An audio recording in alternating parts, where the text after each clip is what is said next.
Hello, very good morning बच्चों। कैसे हो आप लोग? एक बार फिर से आप सभी का बहुत बहुत स्वागत है बच्चों एंगस्ट्रम क्लासेस के यूट्यूब चैनल में। आप सभी का पूरा एंगस्ट्रम क्लासेस की टीम की तरफ से और स्पेशली मेरी साइड से बच्चों आप सभी का बहुत बहुत वेलकम। तो आज का क्लास बच्चों क्लास 9 के लिए बहुत इंपॉर्टेंट क्लास होने वाला है। ये क्लास हम लोग इस क्लास में हम लोग देखेंगे आंसर राइटिंग और क्वेश्चन आंसर प्रैक्टिस को देखेंगे बच्चों कि आंसर राइटिंग कैसे लिखी जाती है।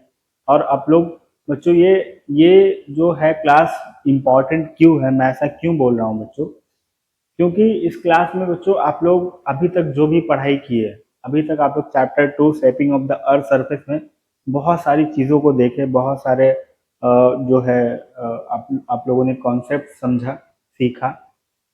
अब जब चीज़ों को हमने सीख लिया है तो उसको सीखने के बाद अब प्रेजेंट करने का तरीका भी हमें आना चाहिए बच्चों, ताकि हम उसको हम एग्ज़ाम में लिख के आ सकें, फिर टेस्ट में आप लोग लिख करके आ सको। तो और या फिर घर पे भी आप लोग खुद से प्रैक्टिस कर पाओ, उसके जवाब देने के काबिल आप लोग बन पाओ बच्चों। ये क्लास का जो है अप्रोच और ऑब्जेक्टिव यही है बच्चों, है ना, कि आप लोग चीज़ों को बेटर तरीके से आप लोग रिप्रेजेंट कर पाओ कि आप लोगों ने अभी तक इनपुट तो लिया है और उसका आउटपुट अब देना बाकी है, तो वो भी इम्पोर्टेंट है काफ़ी ज़्यादा। तो इसलिए ये क्लास उस नज़रिए से बच्चों आप लोग के लिए काफ़ी ज़्यादा इम्पोर्टेंट होने वाला है। और इस क्लास में हम लोग चीज़ों को मतलब इनिशियल तरीके से समझेंगे कि आप लोग को आंसर राइटिंग प्रैक्टिस करने के टाइम क्या क्या किन किन किन चीज़ों को ध्यान में रखना चाहिए बच्चों। तो उस पर हम लोग आज बात करेंगे बच्चों। तो चलिए क्लास को शुरू करते हैं। आप लोग अभी छोटे छोटे बच्चे हो, क्लास 9 के बच्चे हो, क्या ही उम्र होगी आपकी, तो आप लोग बहुत सारी चीज़ों को नहीं जानते हो, समझते हो। बच्चे जो भी आप लोग जानते हो, है ना, तो वो पेशेंस बनाए रखिएगा। मैं एकदम बेसिक से चीज़ों को आप लोग के पास समझाना चाहता हूँ, ताकि बच्चों वो भी बच्चे सीख पाएँ जो न न भी कुछ जानते हैं, है ना। तो हमारा ऑब्जेक्टिव कुछ इसी तरीके से रहेगा बच्चों। तो देखिए, ये क्लास इम्पोर्टेंट क्यों होने वाला है बच्चों? ये क्लास इम्पोर्टेंट इसलिए होने वाला है क्योंकि आपको आंसर राइटिंग लिखना वो बहुत ही ज़्यादा मेजर रोल प्ले करता है। आपको एग्जाम में बच्चे कॉपी दी जाती है और इस तरीके से एक चौथाई छोड़ा हुआ रहता है ऊपर में, और ये एक आपको छोड़ना होता है, ये बचपन से सिखाया गया होगा, है ना। ये क्यों इम्पोर्टेंट होगा बच्चों? क्योंकि आप लोग इसके अंदर क्वेश्चन को जो है क्वेश्चन नंबर आप लोग लिख सकते हैं, है ना। फिर इसके अंदर आंसर को जो है आप लोग डिमॉन्स्ट्रेट कर सकते हैं, इसके अंदर टीचर अपने रिमार्क्स दे सकते हैं। तो ये इसलिए इम्पोर्टेंट होता है। ठीक है, तो आप लोग कोशिश करो कि आप लोग ये छोड़ करके ही लिखो बच्चों। ठीक, तो ये एक चीज़ हो गया। अब ये आप बनाओगे कैसे? जैसे ये कॉपी है बच्चों, तो ये कॉपी को आप लोग 4 भाग में आप लोग फोल्ड कर दोगे अगर, तो ये जो है ये 4 भाग में बढ़ जाएगा, 1 2 3 4। तो 4 भाग में फोल्ड कर दोगे और ये वाला आप लोग छोड़ दोगे, बाकी के 3 जो है इसमें आप लोग लिखने का काम करोगे। तो देखो बच्चों, मान लो यहाँ पे कोई क्वेश्चन लिखा हुआ है, सपोज आपको आंसर देना है। तो क्वेश्चन पहले पे अगर हम लोग बात करें क्वेश्चन, है ना, क्वेश्चन कितने तरह के होते हैं मेनली आप लोग समझोगे। क्वेश्चन जो है वो मेनली आपके 2 तरीके के होते हैं। एक आपका कॉन्सेप्चुअल और एक आपका बच्चों फैक्चुअल। तो कॉन्सेप्चुअल क्वेश्चन में बच्चों आपसे डिमांड करी जाती है आपके अंडरस्टैंडिंग की, अंडरस्टैंडिंग बेस्ड ये क्वेश्चन होता है। और ये होता है बच्चों फैक्ट्स बेस्ड, फैक्ट्स या इंफॉर्मेशन आप बेस्ड बोल सकते हो आप। ठीक है, कंसेप्चुअल सवाल में क्या होता है बच्चों कि आपसे कंसेप्ट की डिमांड करी जाती है। इसमें आपसे पूछा जाता है चीज़ें क्यों हुई, वाई हैपन, चीज़ें कैसे हुई ये बताइए। एक्सप्लेन करने के बारे में आपसे बोला जाएगा, एक्सप्लेन, है ना। फिर आपसे बोला जाएगा डिफाइन, है ना, डिफाइन करने के लिए बोला है। फिर आपसे पूछा जाएगा व्हाट डू यू मीन, आप क्या समझते हो। ठीक है, तो इस तरीके से जब भी बच्चों आपसे सवाल पूछे जाए तो ये आपका कहलाएगा बच्चों कॉन्सेप्चुअल बेस्ड क्वेश्चन। वहीं पे आप लोग देखोगे कि फैक्ट्स और इंफॉर्मेशन बेस्ड, जैसे आप आपसे पूछा जाए वेयर कहाँ हुई, वेन चीज़ें कब हुई, फिर आपसे पूछेगा कि अ, आपको बताइए कि कौन कौन से इसके एग्जाम्पल्स हैं, है ना, एग्जाम्पल्स आपसे पूछे जाए। तो आपसे कहने वाला बात है कि मतलब इंफॉर्मेशन जो है आपसे मांगी जाए तो ये आपका क्या कहलाएगा बच्चों, फैक्चुअल बेस्ड क्वेश्चन कहलाया जाएगा। तो क्वेश्चन को आपको किसी भी आंसर को लिखने से पहले बच्चों आपको उस क्वेश्चन की डिमांड्स को समझना है कि वो उस क्वेश्चन का डिमांड क्या है। ठीक है, तो मैं एक एक क्वेश्चन आप लोग को प्रैक्टिस कराऊंगा, एक कॉन्सेप्चुअल और एक फैक्चुअल, और लिखने का भी तरीका बताऊंगा कि बच्चों कैसे उसको लिखा जाता है। अब समझिए कि यहाँ पे जैसे आपका क्वेश्चन दिया हुआ तो आपको आंसर देना है, तो आप लोग आंसर की शुरुआत कीजिए हमेशा इस तरीके से, आंसर की शुरुआत कीजिए इस तरीके से, आप लोग लिखना स्टार्ट कीजिए।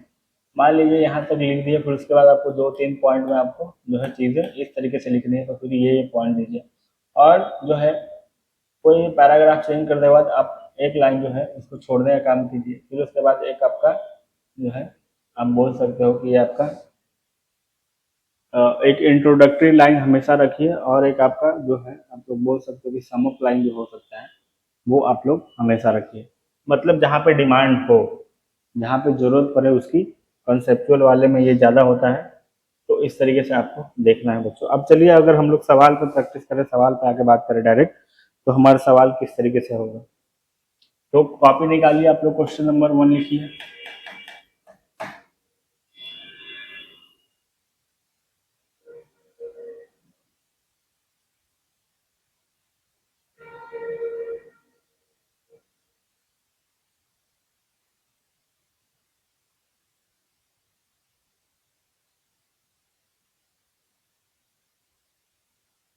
जैसे आपसे बच्चे पूछा जाए व्हाट इज ग्लोव, why is it a concern in India, why is it a concern in India. ठीक है बच्चों, तो ये आपसे सवाल पूछी गई है, तो क्वेश्चन की डिमांड को समझना है पहले कि सबसे पहले आपसे सवाल पूछा गया है व्हाट इज ग्लोव। ग्लोव क्या है, मैंने बताया बच्चों, आपको बताया था, आपको ग्लेशियल मतलब आपको मैंने बताया था कि ग्लोव का फुल फॉर्म क्या होता है, ग्लेशियल लेक आउटबर्स्ट फ्लड के रूप में ये स्टैंड करता है। और फिर से सेकंड क्वेश्चन इसी में पूछ रहा है was why is it a concern in India, ये एक जो है चुनौती के रूप में, इंडिया के रूप में क्यों देखा जाता है। समझ रहे हो बात को, तो सबसे पहले आपको ग्लोव को डिफाइन करना है, एक्सप्लेन करना है ग्लोव क्या है, और ये जो है इंडिया में चुनौती के रूप में क्यों है, ये भी हम लोग इसके बारे में बताएंगे। तो अब इस सवाल को आप लोग समझिए, ये सवाल का नेचर किस तरीके से होने वाला आप लोग सोचिए, क्योंकि इसके अंदर जो है आपसे एक्सप्लेनेशन डिमांड कर रहा है, और इससे आपसे पूछ रहा है कि इसका चुनौती क्या हो सकता है। तो इसमें आपको अपने ब्रेन का यूज करना पड़ेगा, आपके थिंकिंग अप्रोच का यूज करना पड़ेगा, इसलिए इस क्वेश्चन को हम लोग कंसेप्चुअल क्वेश्चन बोल सकते हैं बच्चों। ठीक है, और अभी मैं एकदम, आप लोग चूंकि एकदम नन्हे नन्हे बच्चे हो बच्चों, आप लोग क्लास 9th में पढ़ने वाले बच्चे हो, तो आपके स्टैंडर्ड के अकॉर्डिंग मैं चीज़ों को एकदम बेसिक जो है तरीके से समझाने की कोशिश कर रहा हूँ। मैं ज़्यादा हार्श नहीं ले जा रहा, मैं ज़्यादा डीप नहीं ले जा रहा, ताकि आप लोगों को पढ़ने में बच्चों जो है आसानी हो। तो इसी का एक्सटेंडेड वर्जन होता है बच्चों आंसर राइटिंग में। आप लोग देखोगे कि आर्ग्यूमेंटेटिव आंसर और हाइपोथेटिकल आंसर वो किस तरीके से डिज़ाइन होता है, तो वो भी मैं बच्चों आप लोगों को बता सकता हूँ, लेकिन अभी उस तरीके से आपको ज़रूरत नहीं है उतने एक्सटेंसिव वर्जन में। तो इसलिए आप लोग चीज़ों को एकदम आसान करके समझिए कि चीज़ें क्या होती है। तो सबसे पहले पूछा बच्चों व्हाट इज ग्लोब, तो ग्लोब को सबसे पहले आप लोग डिफाइन कीजिए। आप लोग इस तरीके से लिख सकते हैं, यहाँ से स्टार्ट कर सकते हैं।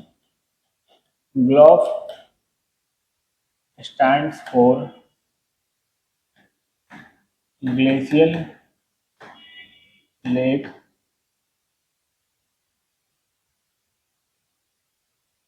Glacial lake out burst flood. ये आपका ग्लोव का जो है फुल फॉर्म हो गया।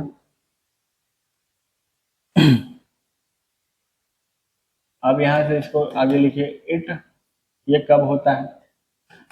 It occur, it occurs when a moraine dam of a glacial lake break. When of a moraine dam of a glacial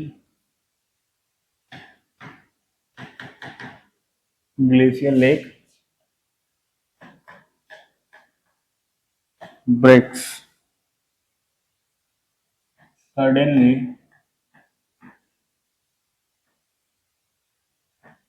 due to heavy rainfall,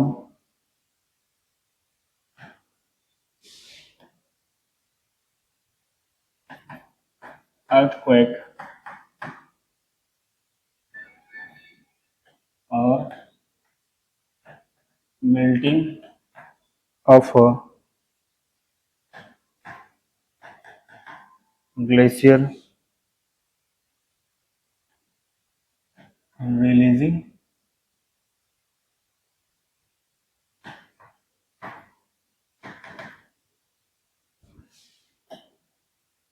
huge amount of water। तो देखिए बच्चों, मैंने बताया यहाँ पे एक पैराग्राफ में आंसर दिया ये है कि सबसे पहले पूछा व्हाट इज ग्लोब, आप ग्लोब से क्या समझते हो? तो पहले मैंने ग्लोब का जो है फुल फॉर्म बताया, और ग्लोब एक्चुअल में होता क्या है, क्यों होता है, ये मैंने बताया बच्चों। तो GLOF stand for glacial lake outburst system. तो मैंने बताया था बच्चों कि ग्लोब जो है एक ग्लेशियल लेक आउटब्रश सिस्टम है, आउटब्रश फ्लड है ना, बाढ़ के रूप में है। जब कोई झील में जो है जिस तरीके से आपका पानी भर जाता है, और पानी के भरने के बाद क्या होता है बच्चों, ग्लेशियल पे जो है गड्ढा निर्मित होता है, जो मतलब लो लैंड के रूप में, वहाँ पे पानी जम जाती है ग्लेशियर का पिघलते पिघलते, और वो जब पानी इतना ज़्यादा जो है भर जाता है, और भरने के बाद क्या होता है उसके अंदर कि वो या तो अर्थक्वेक से वो हिले, और उसके कंपन से जो है पानी जो है वो फ्लोट करके ऊपर से वो पूरा जो है नीचे की ओर आए, या फिर आप लोग देखोगे कि वो काफ़ी ज़्यादा जब भर जाए तो उसका जो डैम है वो टूट जाए, है ना, जो मोरेन डैम बना हुआ है, जो ग्लेशियर से ही डैम बना हुआ है, वो टूट जाए, किसी भी तरीके से ब्रेक हो जाए, तो उसके वजह से सारा पानी नीचे आ जाए। तो वो लेक जो होता है छोटा मोटा लेक नहीं होता बच्चों का, ग्लेशियर कितना कितना बड़ा होता है, और ग्लेशियर पानी आने वाला लेक कितना बड़ा। अब सोचो कि वहां पे कोई लेक है, और वो लेक का पानी जैसे ही ब्रेक होगा, टूटेगा, है ना, चाहे वो अर्थक्वेक से हो, फिर मैंने बताया आपका एग्जांपल आप लोग देखो कि मेल्टिंग ग्लेशियर पिघलने से हो काफी ज्यादा, या फिर काफी ज्यादा बारिश से हो, तो उस वजह से वो पानी क्या है उतने ऊंचाई पे है, और वैसे पानी जैसे ओवरफ्लो करके या फिर किसी भी रीजन से जब नीचे आएगा, तो सोचिए कितनी स्पीड में आएगा और कितनी ज़्यादा मात्रा में एक साथ आएगा। तो नीचे जितने भी अगर जो वैली वाले एरिया है जहाँ लोग रहते हैं, वहाँ पे काफ़ी ज़्यादा मात्रा में तबाही, त्रासदी, ये सभी लाती है। तो ये आप लोग कह सकते हो कि ये ग्लोब कहलाता है, यही मतलब है इसका। तो GLOF stand for glacier lake outburst flood, it occurs when mountain dam of a glacial lake breaks, है ना, मैंने बताया sorry, moraine dam of a glacial lake breaks मतलब टूट जाता है सडनली, अचानक से, ड्यू टू हेवी रेनफॉल, इसकी वजह से ज़्यादा मूसलाधार बारिश की वजह से, या फिर अर्थक्वेक की वजह से, या फिर जो है मेल्टिंग ग्लेशियर की वजह से, और काफ़ी ज़्यादा मात्रा में जो है आपका पानी ये रिलीज करता है बच्चों। समझ गए बात को? अब ये देखिए दूसरा सवाल इसी में मेरे को देना है, तो पैराग्राफ यहाँ से चेंज करेंगे, और बच्चों दूसरा सवाल देंगे, why is it a concern in India, ये एक चुनौती के रूप में कैसे है। अब इसको हम बताएंगे, सही बात है, it is a major concern. हम बताएंगे इसमें यही कि ये बहुत ही मेजर कंसर्न के रूप में जो है देखा जाता है, इससे काफ़ी ज़्यादा तबाही आती है, काफ़ी ज़्यादा लोगों का जो है लाइवलीहुड परेशान होता है, जीवन उनकी अस्त व्यस्त हो जाती है ना, उनका हैबिटेट व्यस्त खराब हो जाता है। तो ये सभी हम लोग कंसर्न के रूप में देखते हैं और यही बताएंगे it is a major concern in India. ठीक है, because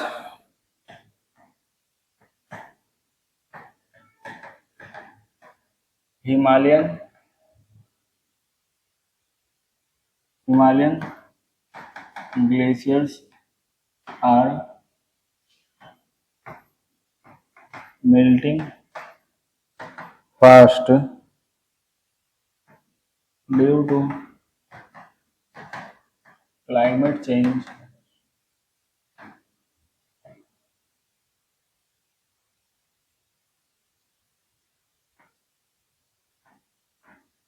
Many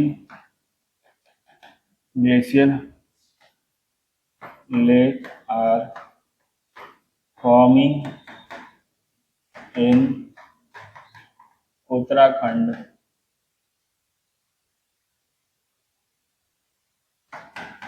Himachal Pradesh, Himachal Pradesh and Sikkim. ठीक है बच्चों, अब हम लोग बोल सकते हैं कि रिसेंट एग्जाम्पल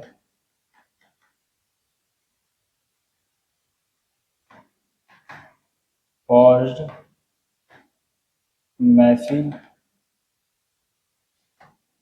destruction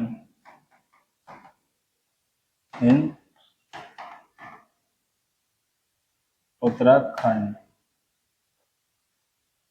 ठीक है बच्चों, तो देखो हमने कैसे बताया, पूछा कि एक कंसर्न, एक चुनौती के रूप में ये इंडिया में क्यों देखी जाती है। It is a major concern, हम बोले कि इंडिया में ये मेजर कंसर्न के रूप में है, सही बात है, क्योंकि हिमालयन ग्लेशियर का जो आपका मेल्टिंग जो है वो प्रोसेस है वो काफी ज्यादा फास्ट होता है। और फास्ट इस टाइम में क्यों हो रहा है, क्योंकि काफी ज्यादा जो है आप लोग देखते हो कि क्लाइमेट चेंज हो रहा है ग्लोबल वार्मिंग की वजह से, है ना। हीट टेम्परेचर, इतना एक्सेस टेम्परेचर बढ़ रहा है, घरों में ज़्यादा एशिया चल रही है, फैक्ट्री से निकलने वाले कल कारखाने से निकलने वाले हानिकारक गैसेस जैसे कार्बन डाइऑक्साइड, सल्फर, ये सभी क्या है, लगातार जो है आप देखोगे कि CO2 की वजह से जो है आप लोग काफ़ी ज़्यादा इन्वायरमेंट को जो है पॉल्यूट कर रही है। ग्रीन हाउस इफेक्ट को है सबसे ज़्यादा जो है ये प्रमोशन मिल रहा है, ग्रीन हाउस इफेक्ट बढ़ रहे हैं, है ना। पॉल्यूशन की वजह से जो है टेम्परेचर और जो है राइज हो रहा है, तो इस वजह से क्या हो रहा है, क्लाइमेट चेंज हो रहा है, और क्लाइमेट चेंज की वजह से जो है ग्लेशियर लेक वो पिघल रहे हैं। और ये हम बताएं कि बहुत सारे ग्लेशियर लेक कहाँ पाया जाता है, उत्तराखंड, हिमाचल प्रदेश और सिक्किम, इंडिया का पॉइंट ऑफ व्यू ये सभी पाए जाते हैं यहीं पे। आप लोग देखोगे कि, और यहाँ पे आप लोग पिछले साल में देखोगे तो उत्तराखंड में जो है ग्लेशियल जो ये आउटब्रस्ट होने की वजह से उत्तराखंड में काफ़ी ज़्यादा तबाही हुई थी, यही मैंने बताया बच्चों। तो इस तरीके से आप लोग आंसर लिख सकते हो, आप लोग इसको पॉज करके बच्चों आप लोग लिख सकते हो। ठीक है, मैं साइड होता हूँ, थोड़ा पानी पी लेता हूँ, तब तक आप लोग इसको लिखिए।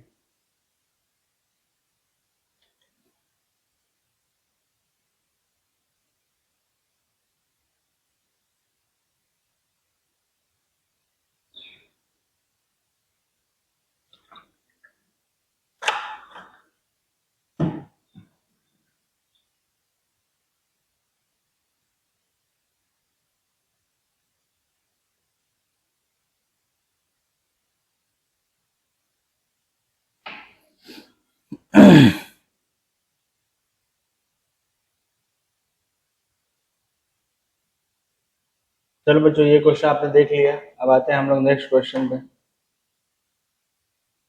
क्वेश्चन नंबर 2 आप लोग लिखिए।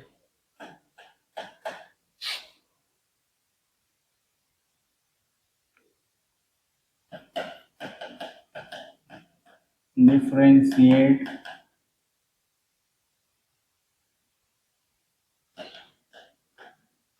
between differentiate between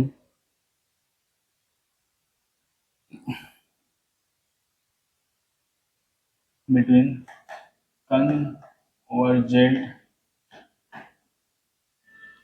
and divergent plate plate boundaries with examples. ठीक है बच्चों, ये क्या बोल रहा है आपसे, डिमांड क्या कर रहा है क्वेश्चन, ये डिफ्रेंशिएट करना है, दोनों के बीच अंतर लिखना है बच्चों, किसी किसके बीच, कन्वर्जेंट और डाइवर्जेंट प्लेट के बीच, कन्वर्जेंट प्लेट और डाइवर्जेंट प्लेट के बीच जो उनका बाउंड्री है उसके आप लोग उसका डिफरेंस लिखना है ना, और उसके एग्जाम्पल के साथ में लिखना है बच्चों। देखो ये इंफॉर्मेशन बेस्ड है, मतलब आपको अगर डिफरेंस पता है तो आप लोग उसके आधार पर लिख सकते हो, यानी ये क्वेश्चन का नेचर क्या है, कि आप लोग फैक्चुअल क्वेश्चन बोल सकते हो, और क्वेश्चन का डिमांड सिर्फ आपसे डिफरेंस जो है वो इन दोनों के बीच वो पूछ रहा है। हम लोग इस तरीके से पहले जो है इनका जो आप लोग लिख सकते हो, इंट्रोडक्शन लिख सकते हो कैसे, है ना, the difference between convergent and divergent plate boundaries are as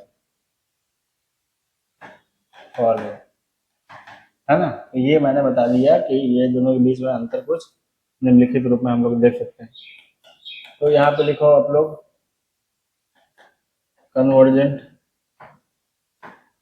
और यहाँ पे लिखो आप लोग डाइवर्जेंट। ठीक है बच्चों, तो कन्वर्जेंट में आप लोग देखोगे, पहले हम लोग बताते हैं इसका फीचर्स की इसमें क्या क्या होता है। तो कन्वर्जेंट क्या होता है, दो प्लेट आपस में एक साथ आती है, और डाइवर्जेंट में दो प्लेट एक साथ आपस में मतलब दूर जाती है, एक दूसरे से दूर जाती है। तो ये हम लोग लिखेंगे वही चीज, plates move towards each other and collide, plate एक दूसरे के पास आती है और कोलाइड टकराती है। ठीक है, इसमें वही लिखेंगे, इसका फीचर्स क्या है, प्लेट्स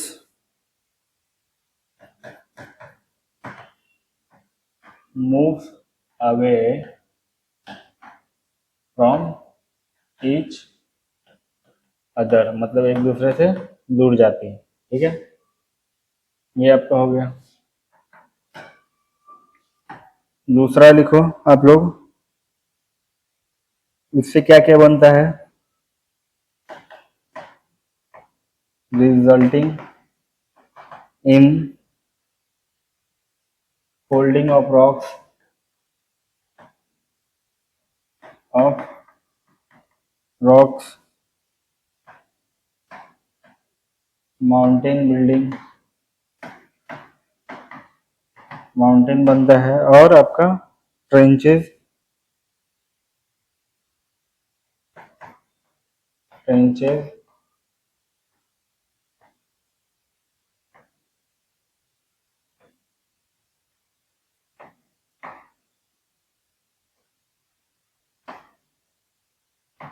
earthquakes एंड वोल्केनोज, ये आपका इससे होता है। दूसरा में यहाँ लिखो आप लोग क्या क्या होता है, रिजल्ट इन फॉर्मिंग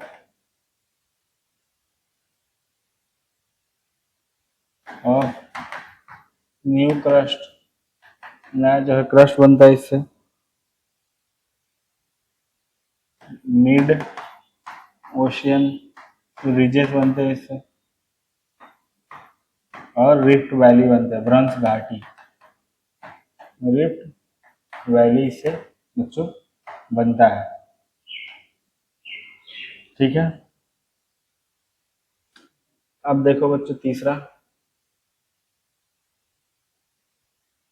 एग्जाम्पल, अगर हम लोग लिख दे तीसरा में, तो एग्जाम्पल हम लोग लिख सकते हैं, Indian plate colliding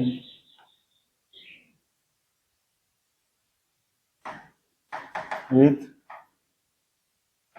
Eurasian plate formation of, और इससे क्या बना, हिमालय बना। ठीक है, इंडियन प्लेट और यूरेशियन प्लेट से आपका हिमालय बनता है इसके अंदर एग्जाम्पल के रूप में। और यहाँ पे हम लोग एग्जाम्पल समझते हैं बच्चों, मिड, आप लोग समझिए, मिड अटलांटिक रिज, ये आपका बच्चों एग्जाम्पल के तौर पर देखा जाता है।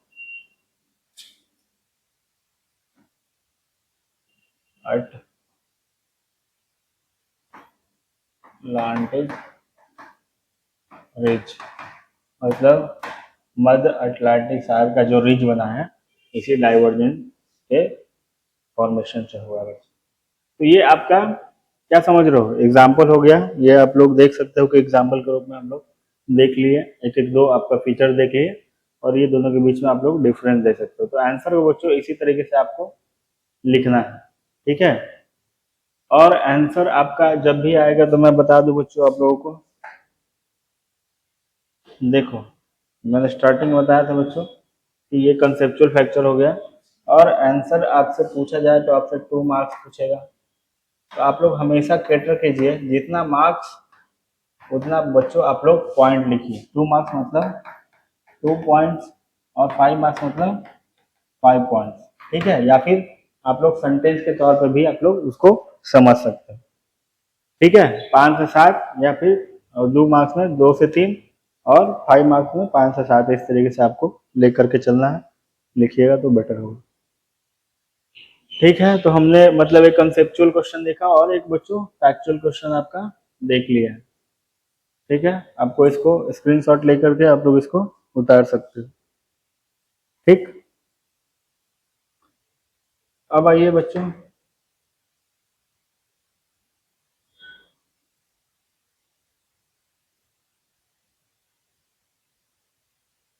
क्वेश्चन जो है आप लोग खुद से भी प्रैक्टिस करके लाइएगा। तो मैं क्वेश्चन दे रहा हूं,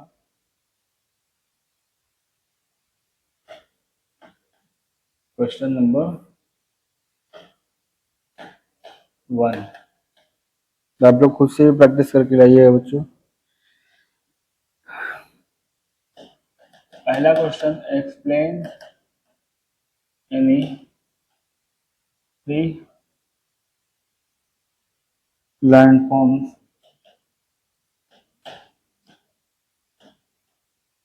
मेड बाय रिवर्स। 3 लैंडफॉर्म का आपको नाम बताना है जो रिवर से बने। दूसरा आपको बताना है differentiate between erosion and weathering, ठीक है। इरोजन और वेदरिंग के बीच में डिफरेंस बताना है। मैं वही क्वेश्चन आपसे करा रहा हूँ बच्चों जो आप लोग को क्लासेस में पढ़ा चुका है मैंने, ठीक है। तो कोई भी क्लास जो क्वेश्चन है आपका आप लोग देखिएगा, आप लोग क्लास के प्लेलिस्ट को फॉलो कर सकते हैं, वो किसी भी चीज से बाहर नहीं है, ठीक है।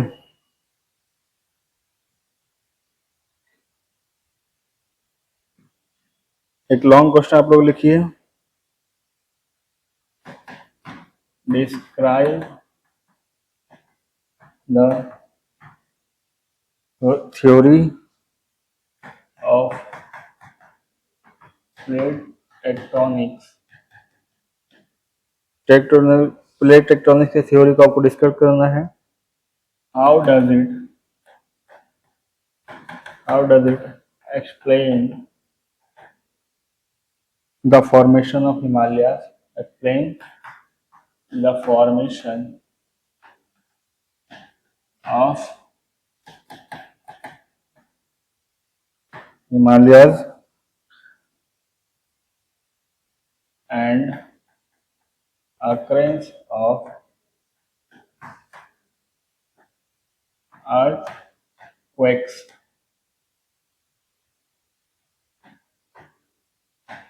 अर्थक्वेक्स। ठीक है बच्चों, तो ये 3 सवाल है बच्चों, आप लोग इसको क्या कर सकते हो, घर से आप लोग लिख करके बच्चों आप लोग ला सकते हो। तो हमने आज के क्लास में बच्चों देखिए क्या क्या देखा। हमने देखा कि क्वेश्चन आंसर जो है आपको किस तरीके से लिखना चाहिए, क्वेश्चन का नेचर किस तरीके से होता है, आंसर पैटर्न किस तरीके से फॉलो करना चाहिए, मार्क्स किस तरीके से फॉलो करना चाहिए। उसके बाद हमने देखा बच्चों, क्वेश्चन को देखा, कंसेप्चुअल क्वेश्चन को हमने उठाया और देखा कि कैसे लिखना है, मैंने आपको लिखवा करके दिखाया, समझाया, बताया। ये सभी क्वेश्चन हमने क्लास में कर चुके हैं। और डिफरेंस देखा हम लोग, कन्वर्जेंट और डाइवर्जेंट, ये आपका नेचर जो है क्वेश्चन का, ये फैक्चुअल नेचर का था। मैंने बताया किस तरीके से लिखना है, डिफरेंस वाला आपको हमेशा इसी तरीके से लिखना है। और चौथा हमने क्वेश्चन जो है बच्चों आप लोगों के साथ साझा करी है, जो आप लोग खुद से लिख करके ला सकते हो बच्चों। आप लोग अगर हमारे प्लेलिस्ट को फॉलो नहीं किए हो तो class 9 social science angstrom classes के यूट्यूब चैनल पर जाके आप लोग सर्च कर सकते हो और मेरे द्वारा पूरी जो है आपको सीरीज दिखेगी। मैंने जैसा कि हमने आपसे वादा करी है कि हम लोग पूरे जो है आपके चैप्टर सिलेबस को खत्म करेंगे, एनसीईआरटी को खत्म करेंगे। तो क्लास 7, 8, 9, 10 जो भी आपके भाई हैं, सहयोगी हैं, बैचमेट है, क्लासमेट है ना, फ्रेंड, फैमिली, रिलेटिव हैं, तो उनके साथ जो है ये क्वालिटी एजुकेशन का सीरीज हम लोग का ये आप लोग फॉलो कर सकते हैं। हमारे जो साइंस के सर हैं, हमारे जो मैथ के सर हैं, हमारे इंग्लिश के सर हैं, ये सभी अपने तरीके से जो है आप लोग को क्वालिटी एजुकेशन प्रोवाइड कराने का काम कर रहे हैं। तो इस एंगस्ट्रम क्लासेस के यूट्यूब चैनल को आप लोग सभी जो है अपने फ्रेंड, फैमिली, रिलेटिव के साथ शेयर कर सकते हो बच्चों, ताकि उनको भी एक क्वालिटी एजुकेशन मिल सके और बदले में हमें एक छोटी सी मोटिवेशन मिल पाए बच्चों। आप लोग को अगर हमारी सीरीज, हमारा जो मेहनत है आप लोग को पसंद आ रहा है, तो आप लोग चीज़ों को लाइक, शेयर और जो है कमेंट डाउन कर सकते हैं।